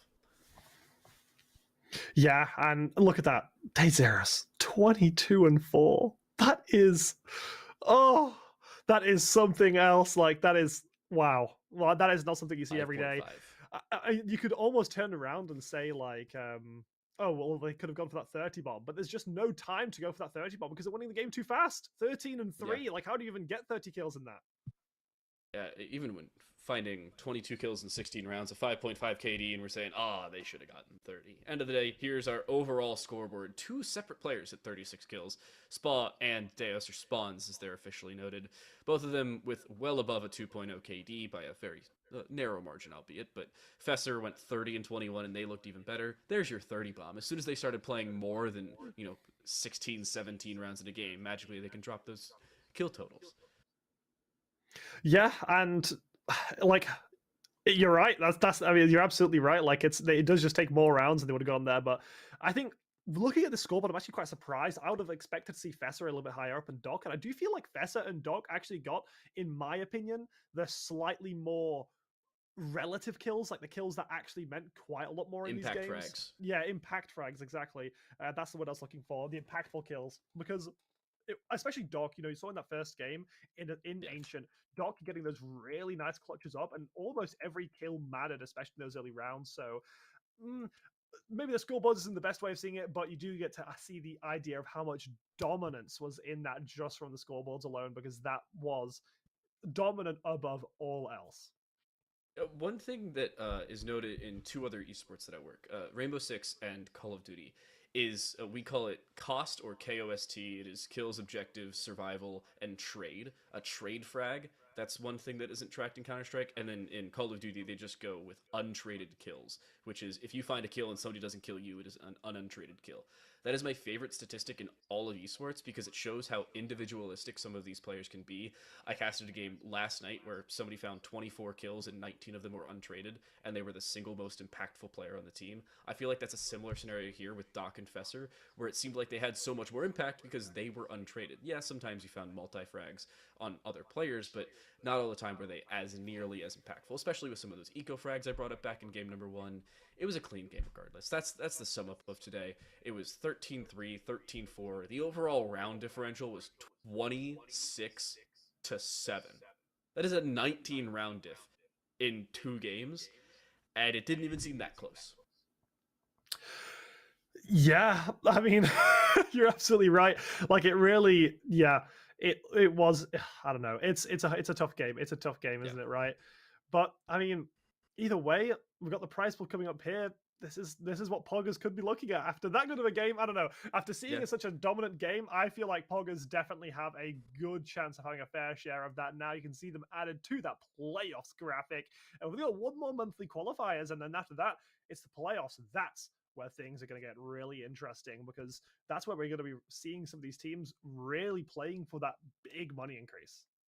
Yeah, in terms of scheduling, by the way, Friday, January 5th is our invitational qualifier, at least the stream for it, and Sunday, January 14th, the second weekend in January of the new year, is when our monthly finals come around. That's the last monthly finals, January 26th and 27th. That is when we will send teams from the playoffs to the grand finals, and then the grand finals are run between Saturday, February 10th and Saturday, February 17th. So mark your calendars for the new year in 2024, because we have a heck of a lot of Counter-Strike 2 to bring you. In terms of the prize pool as well, we said at $1,200, but of those $1,200, $350 is dispersed in terms of Arena Esports points, or $250 is dispersed in Arena Esports points. That $250 is given up to the runner-up in the Invitational Qualifier, aka one of the 2 teams that lost it, and the runner-up in the Open Qualifier. I gotta say here, Miwa, this was a fairly quick stream. I wanted it to be a 2-0 just because I gotta pack up to head home, but at the same time, I wanted it to be a close 2-0, not 26-7. Final thoughts? Well, final thoughts are POGGERZ, and Nevermind aren't very POGGERZ. So honestly, it's been an absolute pleasure casting with you, especially a pleasure being on Arena Esports, and being on CSGO being a little bit of a change for me. And again, thank you very much to our strategic partner in AD Gaming, broadcast partner Playtonia, and we are powered by Etisalat. So thank you very much to those, and it's also been fantastic casting with you tonight. So thank you very much, Time to Live.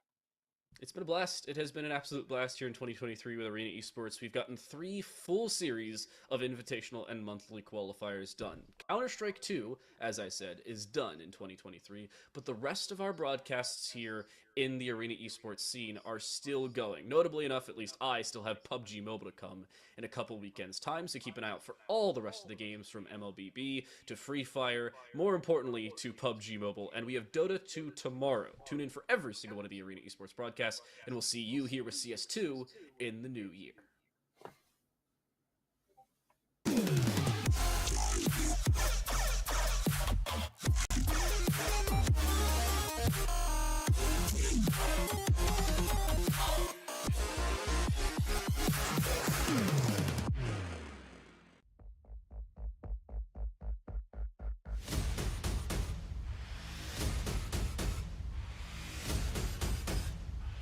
Let's do this, Abu Dhabi!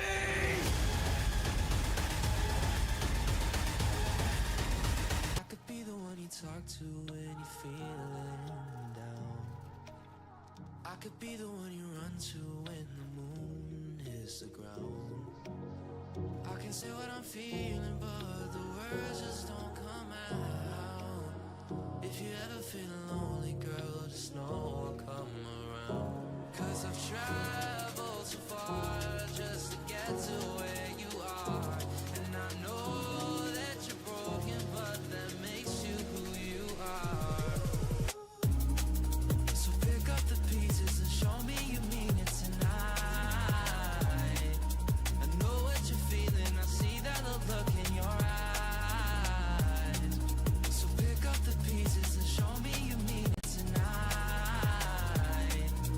What I've been dreaming is giving you my paradise.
Best to give me your loyalty. Best to give me your loyalty.